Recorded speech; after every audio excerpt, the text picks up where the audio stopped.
We met at 2014 and we started dating at 2015. Today is March 31. At 2:30 a.m. I took a pregnancy test.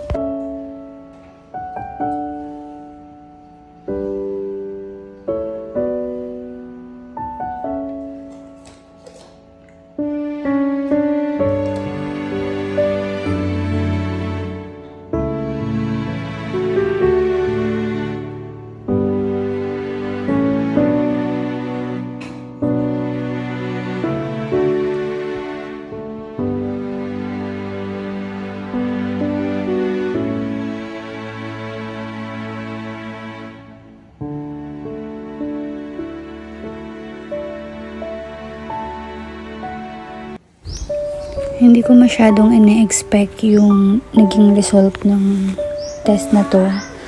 But, ayun nga. So, siguro saka pa siya magsisink in sa akin kapag nakapagpa-check up na ako. And, hindi ko pa alam yung tamang pwedeng maramdaman sa araw na to na nalaman kong nag-positive siya.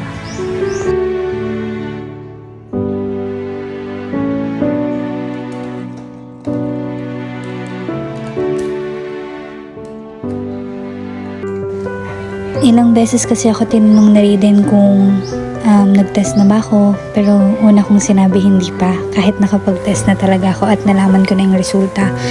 Pero ayun, dahil nga hindi ako makatulog, pinakita ko na sa kanya at sobrang masaya siya. At doon ako naiyak. Masaya na rin ako. Pero ayun, talagang na-record ko tong moment na to kasi gusto ko siyang balikan. Thank you Lord for this man. Wala si Ray ngayon, umalis kasama family, pero dapat kasama ko. Pero ayun nga, iniisip ko to kung hindi ako hindi ako malungkot or hindi dahil ayoko. Kwentuhan ko lang kayo kasi ako personally, akala ko dahil nasakitin dahil nagkakaroon ako ng malalang dysmenorrhea. Ganun, laging masakit. Lagi masakit ang pakiramdam ko pag nagkakaroon ako, as in malala, doble. Kaya akala ko, since nakakalimutan ko nga magpa-check up, lagi nawawala sa isip ko kahit nandun na for check up na ako. Kaya akala ko, inano ko na sa sarili ko na baka, nagpa-consult kasi ako nung una. Ang sabi agad sa akin ng doktor, uy, dapat mag-anak ka na. Hindi ko talaga siya malimutan, yung doctor na yun. Pero, yung pangalan niya nalimutan ko. Pero yung the way na pagkakasama niya. Ano pa lang ako nun parang 23 years old pa lang ako. Or 22? Ay, 23. Ganon. Sabi niya, uy, dapat manganak ka na. Dapat magkaanak ka na ng maaga. Ganon, sabi niya. Kasi baka nahihirapan ka in the future. So, syempre, as ako na takot nung una. Ano ko itatry yun? Bakit ko itatry yun? We decided na lang, bigla, of course, dalawa kami dito. Na, what if nga, na, mag-ano na, kasi, we're aging, lalo na siya, 30 na siya. Pero ang gusto daw talaga niya, maaga talaga siya magka-anak. Kasi, para same level lang niya pag lumaki. Same level, I mean, pag ka-close na nga, pag lumaki siya. This time, masisipagan ko, gagawin ko lahat. Baka this time, mas matupad ko na yung mga pangarap ko. Hindi ko na alam yung mangyayari in the future, but baka bumalik na ako sa pag-vlog kasi gusto kong i-vlog yung moment namin na magiging future family ko. Kinikilig ako. Magiging future family namin kasi sinabi ko yun sa sarili ko na I'll be vlogging. I-show you my tummy kung gaano siya ka-bloated. Kasi wala pa naman to eh. I mean, nakatest ko lang. So, 7 days delayed pa lang ako. I don't know. Pero, yeah. For 7 days delayed. And, ito na agad yung tiyan ko. And, hindi ko nga ma-feel. Nagkakaroon ako ng cramps. Diba?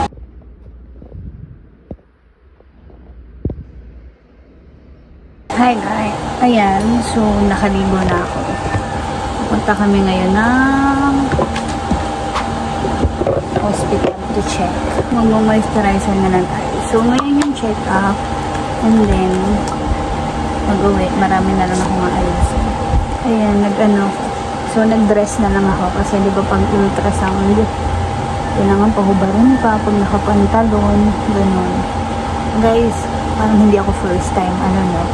Pero kasi, nanonood-nood na kasi ako dati. Nagbabasa-basa na ako about pregnancy. Para, alam mo yun, kahit pa paano aware ako. Kaya, that's why, iniisip ko yung pagdudugo ko kahapon. Or yung paglabas, or pag-discharge ko kagabi. Is, alam kong spotting siya. Aware ako. Pero, kinabahan pa rin ako. Ayun nga, hindi na ako makapag-antay ng Saturday. At ngayon, Saturday na, it's time. Ayan. Naantay ko na lang si Ray para makaalis na kami. Kabado. Oo. And usual, laging dry yung lips ko. Mamaya na lang guys, update ko kayo later.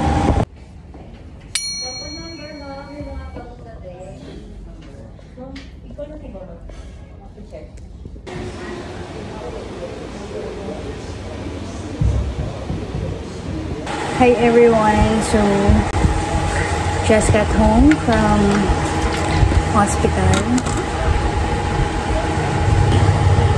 So I was saying, so kakauwi lang namin ngayon. So hindi ko muna lalakasin yung boses ko kasi andyan si mama sa labas. And wala ko nakakaalam nito, kundi yung best friend ko lang na unintentional, pero saka ko na i-share yung moment na yun sa next video. It's confirmed. I'm 6 weeks pregnant, 1 month, and ayun, buntis ako, and yeah, it's finally happening. I don't know, sobrang daming nangyari na yung araw na to, and yeah, it's confirmed, and now I'm a mother. Oh my god, hindi ko inaasahan na ganito kaaga. I mean, hindi naman to maaga kasi I'm 26 now. So, I'm at the right age. So, kaya ko nang bumuhay ng bata. And, kaya ko rin naman yung sarili ko. And, hindi ako natatakot. Hindi ako natatakot sa mangyayari because I'm with Raven. Si Raven ina-assure sa akin na everything will be okay. Pabalik, hindi ako na ultrasound ngayon, pero confirm naman na yung doc na I'm pregnant kasi naka-2 ako. And hindi ako in ultrasound. One, because para daw isahan na lang. So, I'll be back on April 20. Nabalik ako ng April 20 for my schedule para sa ika-8 weeks ko. Kasi ang reason ni doc doon is para buo na siya at para isahang ultrasound na lang, which is good. And ando naman yung best friend ko sa ultrasound section, and if I needed, 1 call away lang yun. Future nila. Hindi ko pa masyadong inaano sa sarili ko na pregnant na ako hanggang hindi yung doktor yung nagsasabi sa akin. Pero I know my body, alam ko, nabisado ko, because I'm dealing with breast pain, I'm dealing with lower back pain, mild lang naman, and I'm dealing with sobrang sleepy ko, and I'm so amazed. Si Doc is amazed din kasi no morning sickness. I survived 1 month. No morning sickness. walang paghihilo, walang pagsusuka, and I'm so happy. Kasi kung mangyari yun, nahihirapan ako sa work. Hindi ako makapag-function sa work. Baka pag gano'n, napipilitan ako mag-leave. And ayoko mangyari yun. Ayoko munang mag-leave ng gano'ng kaaga kasi gusto kong pumasok sa work ng smooth flow. So, I realized habang nag-check up, during that moment, gusto kong maiyak pero pinipigilan ko kasi hindi pa naman ako ganun ka-emotional. Pero nung nasabi ko na siya sa best friend ko, si Rachel, unexpected siya. I mean, not planned kasi plano ko sabihin sa kanila sabay-sabay sila. May plano ko kung paano ko i-reveal sa kanila na I'm pregnant. Yeah. So, dun lang ako naiyak kasi it's so overwhelming. So, ngayon, ang wina-workout ko, gusto kong sabihin sa lahat, sa kakilala ko, sa close friend ko, sa family ko of course, sa family na Raiden. Gusto kong sabihin, gusto ko yung may hawak na ako na ultrasound na, yeah, I have a baby na. And, hindi ito yung plano talaga. Pero, yeah, things happen. Gusto ko sanang ikasal muna ako bago ako magkaanak. Pero, God sent me this beautiful baby sa life ko. Hindi ko kaya niya binigay na to sa akin. Because I'm dealing with multiple stress. I'm dealing with life crisis. Yeah, it's happening to me. Nangyayari siya sa akin. Sa work ko, I don't know kung saan talaga ako. I don't know kung saan ako patungo. Sa lahat ng effort ko. Sa lahat ng hard work ko. Hindi ko alam kung para saan siya. Pero, nagkaroon na ng purpose. And I need to stay strong. I need to be strong. Kailangan ko ng more hard work kaya ni Raven. Kasi, may bata na kaming binubuhay hanggang sa Raven. Baka ito na yung time, ito na yung sinasabi ni Lord na sarili mo naman this time. All family mo na. I'm so thankful. Alam nyo, mahirapan lang ako. Ang hirap pala, no? Alam mo yun, kahit hindi ka underage, I mean, nasa right age ka na, like 26 ako, 28 si Raiden. Ang hirap pa rin parang umamin, ang hirap sabihin sa family, sa friends. And sa friends, okay pa eh. I mean, ang hirap sabihin sa family side namin, both side, na I'm pregnant kasi natatawa ko ni Raiden pareho. Like, paano mo sasabihin sa parents mo? Paano mo sasabihin sa parents ko? What if, ano kaya sasabihin mo na? Magagalit kaya sila? So, kung magagalit sila, nasa tamang edad naman na tayo. Yung mga ganun. Matatapos din tong first trimester na to. I just want to say, thank you so much, Lord. For the blessings. So, ayan, binigyan na kami ng reseta ng doctor na yung items na kailangan ko na ilang days to? What did you do?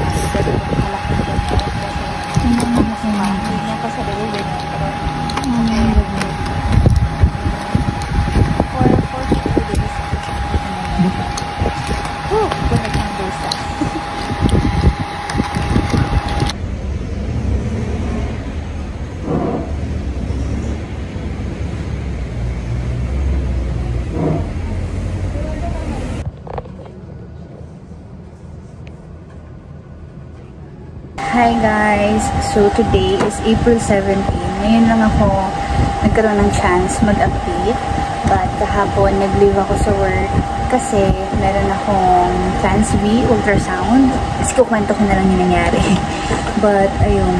Kahapon, nag-check up ako for Trans V and then sa aking cardio. So, kailangan ko kasi din maghanap ng cardio na doktor for dito nga sa pregnancy na to. Kasi, meron akong past surgery or last year na surgery ako sa heart. So, kinakailangan ko ng cardio. And, ayun, nag-proceed ako sa St. Dominic. Isahan na lang yun. And, yeah. So, inuna yung Trans V. And, first time ko mapanood yung ultrasound ng baby ko. So, talagang, oh my God, it's happening. So, ito yung ultrasound ko, guys. And now, ano na siya, 7 weeks and 4 days. Yeah. Pala talaga yung feeling pag andun ka na sa situation na nakita ko na, as in, narinig ko yung heartbeat and all. Ay, day, pinipigilan ko maiyak sa habang tinatransv ako, pero yung emotion ko bumagsak siya after ko ng transv kasi hindi ko alam yung mararamdaman ko. Masaya na healthy siya. Sobrang nakitan talaga ako dun sa heartbeat. And ayun nga, kasi sa cardio ko naman may follow up to the echo ako. Hindi ko sure kung gagawin ko na siya by Saturday, but bahala na kasi may check up ako sa Saturday. And naman, ayun. So, yung good news ngayon, guys, is napalitan ng bad trip. Alam mo yun, nagsama sa isang araw talaga. Good news na okay yung baby ko, na may heartbeat siya. It's getting bigger. And, ayun, kapaka-healthy ako. I promise. I'm sobrang thank you, Lord. Wala akong morning sickness pa din. And, ayun, since nakauwi ako, pinadalan ako ng cake ng aking bestie or partner sa work, si Kate. Thank you so much for this cake, for this wonderful, sobrang sweet. Parang hindi naman siya yun. Hindi, joke. Pero, ayun, thank you so much for taking care of me. Alam mo na yan, sa work. Ikaw, alam ko, nararamdaman ko yung care and love mo sa anak ko at alam kong hindi para sa akin. Hi guys! So, today is May 18 for the update. Update ko lang kayo. So, galing akong check-up kanina. Ngayon ako nakapag-update since masama nga yung pakiramdam ko. And, yes, it's May 18 at exact. Ika 3 months ko na. So, yeah, 3 months na and parang pa rin akong busog. And, yeah, still no morning sickness, walang paghihirap and all. And thank you so much, Lord. I'm the luckiest first time mom. So, mag-update lang ako, guys, regarding dun sa check-up na nangyari kanina. Yes, okay si baby. Ang ganda ng heartbeat. Hindi ako nakapag-video kasi hindi talaga applicable or dahil hindi ko lang tinry kasi nahihiya ako sa ubi ko. And ayun, ito 3 months ko. Then, ang update lang is supposed to be dapat tapos na ako sa mga medicine ko. Hindi pa pala ako graduate. Pero pa pala akong dapat inumin ng mga vitamins, which is continuation pala siya. So, mahal pala, no, kapag sa private ka nagpapa, pag mga OB ganyan, mahal. Pero, it's okay. For the baby naman. But, yeah, my plan naman this coming next month pala is pupunta na ako since tapos na ang first trimester ko, lilipat ako ng OB kung saan ko talaga balak manganak. Kasi nagbabasa-basa kasi ako, guys, kasi ayoko na magkaroon ng any aberya pagdating ng panganganak. So, na ako agad inquire, nagtanong-tanong ako sa iba't ibang mommy na ano ba yung mga dapat gawin. Kasi, guys, yung current OB ko ngayon, which is sa St. Dominic, it's a private hospital. And, ang mahal manganak doon, dahil Parang pag CS ka is 150k, tapos kapag normal is 70 to 80, parang ganun. So, as a vegetarian and practical mom, punta tayo ng public hospital, which is kung saan ako pinanganak, sa PGH hospital. So, doon ko balak manganak. So, ayun, hindi ko pa ina-announce again sa mga iba kong kakilala yung current situation ko because naniniwala kasi ako sa mga kapag may masayang nangyari sa buhay mo is may taong sisira at sisira. Kunyari proud, kunyari matutuwa, pero yeah, I don't like that. So, I don't tayo safe. Which is, I'm good, but di natin masabi ang mga ganyan. Yeah, so kahapon sa work, sakto din, may pa-seminar ang aming HR. This is my last update for the first trimester. So, thank you so much guys for joining with me, and thank you Lord for the grabe, wala akong masabi. Sobrang saya ko sa first try na to at nalagpasan kong wala akong any symptoms na malala because dahil working ako, mahirap yun kapag ganun yung nangyari, and I'm so glad I'm good. Thank you everyone.